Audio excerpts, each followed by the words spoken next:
આપ જોઈ શકો છો સુરતની અંદર પતંગ લેવા વાળાનું કેટલું ટ્રાફિક છે. તો અમે પણ આજે પતંગ લેવા આવ્યા છીએ.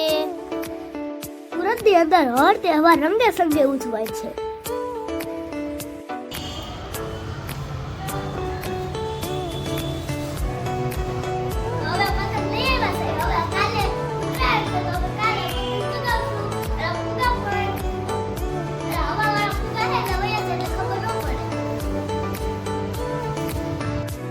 સવારમાં આપણે ઉઠીને સૌ પ્રથમ અમે ગાયને ઘાસ ખવડાવવા આવ્યા.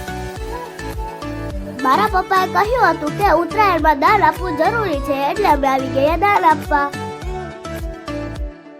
તો ઉત્તરાયણના દિવસે તમે પણ જરૂરથી દાન પૂર્ણ કરજો. આજનું દાન મહાદાન કહેવાય છે. ત્યારબાદ અમે બિસ્કિટ લીધા અને નાના બાળકોને બિસ્કિટ આપવા આવ્યા. પહેલા નાના બાળકોને બિસ્કિટ આપશું, ત્યારબાદ અમે પણ નાના બાળકો છીએ એટલે અમે પણ બિસ્કિટ ખાશું.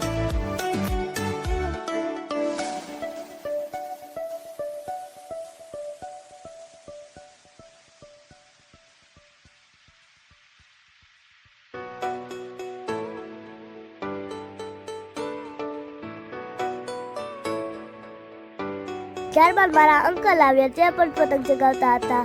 આ જો જ્યારે હું ત્યારે વેફર જ ખાતી હોય, એનું તો કાંઈ નક્કી જ ન હોય. પછી મેં ફીરકી વીંટવી હતી. પછી મારા મમ્મી આવીને પતંગ ચગાવવા લાગ્યા.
પછી આવ્યો મારો વારો. મને તો કાંઈ પતંગ ચગાવતા આવડે નહીં. મેં તો ઘણી મહેનત કરી. મમ્મી તો ફિરકી પકડી થાકી ગઈ.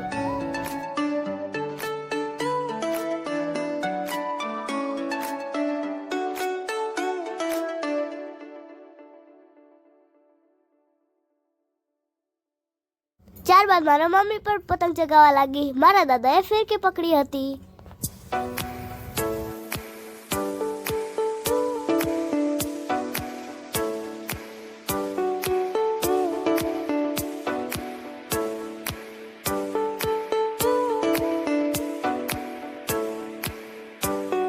મારી બેનનો પણ વારો આવી ગયો.